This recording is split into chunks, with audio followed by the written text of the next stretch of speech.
അല്ല, വിരലിൽ എണ്ണാവുന്ന ദിവസം നിങ്ങൾ വെയിറ്റ് ചെയ്താൽ മതി. അപ്പൊ ആ വിസ്മയം എന്താണെന്ന് പ്രതിപക്ഷ നേതാവ് വി ഡി സതീശൻ കഴിഞ്ഞ ദിവസം മാധ്യമങ്ങളെ കണ്ടപ്പോൾ പറഞ്ഞ വാക്കുകളാണ് പ്രേക്ഷകർ കേട്ടത്.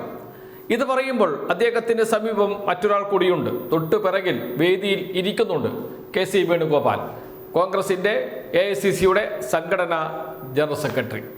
ഈ പറയുന്ന വേദിക്ക് മറ്റൊരു പ്രത്യേകത കൂടിയുണ്ട്. ഐഷ പോറ്റി CPM-ലല്ല, ഇപ്പോൾ CPM-ൽ നിന്ന് പുറത്തായിരിക്കുന്നു, മെമ്പർഷിപ്പ് പുതുക്കിയിട്ടില്ല. അവർ കോൺഗ്രസിൽ ചേർന്നു ഇതേ വേദിയിൽ വെച്ച്. അതിനുശേഷമാണ് പ്രതിപക്ഷ നേതാവ് വി ഡി സതീശൻ മാധ്യമങ്ങളെ കണ്ട് ഇക്കാര്യം പറയുന്നത്. എന്താണ് പറഞ്ഞത്? വിസ്മയം വരും, 4 ദിവസം, വിരലിലെണ്ണാവുന്ന ദിവസം എന്ന് പറഞ്ഞുകൊണ്ട് അദ്ദേഹം വിരൽ ഉയർത്തി കാണിക്കുന്നുണ്ട്. പ്രേക്ഷകർ കണ്ടിരിക്കും. അതിൽ 4 വിരലുകളാണ് എന്ന് വെച്ചാൽ 4 ദിവസം, അതിൽ 1 ദിവസം കഴിഞ്ഞു. അപ്പോഴാണ് ഒരു വാർത്ത ശ്രദ്ധയിൽപ്പെട്ടത്. അത് മറ്റൊന്നുമല്ല, ബീഹാറിൽ MLA-മാർ, ആരുടെ MLA-മാർ? കോൺഗ്രസിന്റെ MLA-മാർ ഒന്നടങ്കം BJP-യിലേക്ക് പോകുന്നു. ഒന്നടങ്കം BJP-യിലേക്ക് പോകുന്നു. എത്ര MLA-മാരാണ് ബീഹാറിലുള്ളത്? 6 MLA-മാർ. ഈ 6 MLA-മാരും എന്ന് വെച്ചാൽ കോൺഗ്രസിന്റെ പാർലമെന്ററി പാർട്ടി അങ്ങനെ തന്നെ BJP-യിലേക്ക് പോകുന്ന കാഴ്ച, അതാണ് ബീഹാറിൽ നിന്നും വരുന്നത്. ഇപ്പോൾ ചർച്ചകൾ നടന്നുകൊണ്ടിരിക്കുകയാണ്. ഇതിനു മുമ്പ് 2 യോഗം വിളിച്ചു കോൺഗ്രസ്.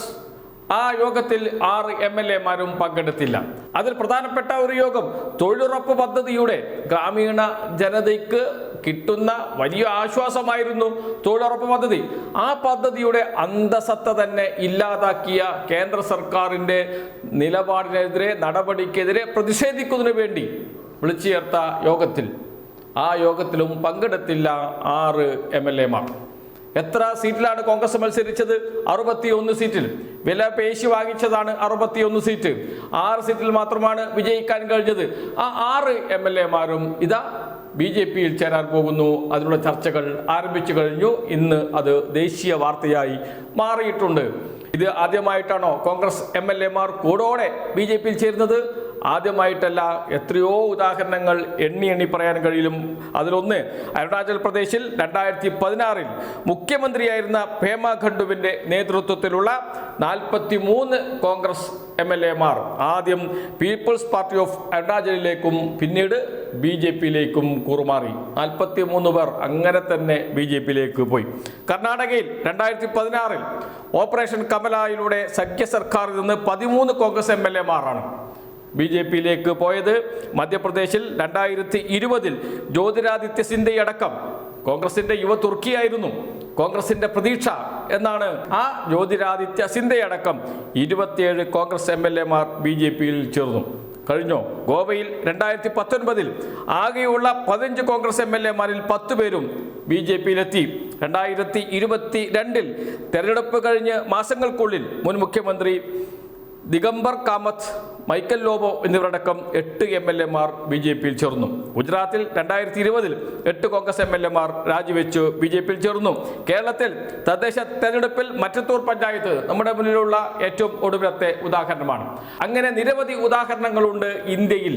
കേരളത്തിൽ ഏറ്റവും ഒടുവിൽ സംഭവിച്ചത് മറ്റത്തൂർ ഗ്രാമപഞ്ചായത്തിലാണ് എന്ന് മാത്രം. ഇപ്പോൾ ഇതാ ബീഹാറിൽ നിന്നും കൂടോടെ കോൺഗ്രസ് MLA-മാർ BJP-യിൽ ചേരുന്നു. എന്തുകൊണ്ടാണ് കേരളത്തിൽ BJP മുഖ്യമന്ത്രി ഉണ്ടാകുമെന്ന് BJP നേതാക്കൾ പറയുന്നത്? അമിത്ഷാ അടക്കം വന്ന് പറയുന്നത് 35 സീറ്റ് തരൂ, ഞങ്ങൾ കാണിച്ചു തരാം എന്നാണ് BJP-യുടെ മുൻ സംസ്ഥാന അധ്യക്ഷൻ K. സുരേന്ദ്രൻ പറഞ്ഞത്. ഇപ്പോൾ രാജീവ് ചന്ദ്രശേഖർ പറയുന്നത് 40 സീറ്റ് തരൂ, ഞങ്ങൾ ഭരിക്കും എന്നാണ്.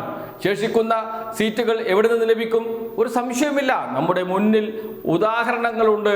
കോൺഗ്രസിന്റെ MLA-മാർ കൂടോടെ പണം കിട്ടിയാൽ BJP-യിലേക്ക് പോകാൻ തയ്യാറായി ദേശീയ തലത്തിൽ നിൽക്കുന്നു.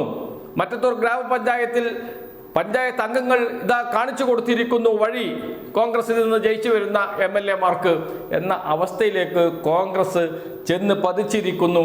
അതുകൊണ്ട് വിസ്മയം, പ്രതിപക്ഷ നേതാവ് പറഞ്ഞ വിസ്മയം അത് വരാനിരിക്കുന്നു. കേരളത്തിൽ 4 ദിവസം കാത്തിരിക്കൂ എന്ന് പറഞ്ഞു.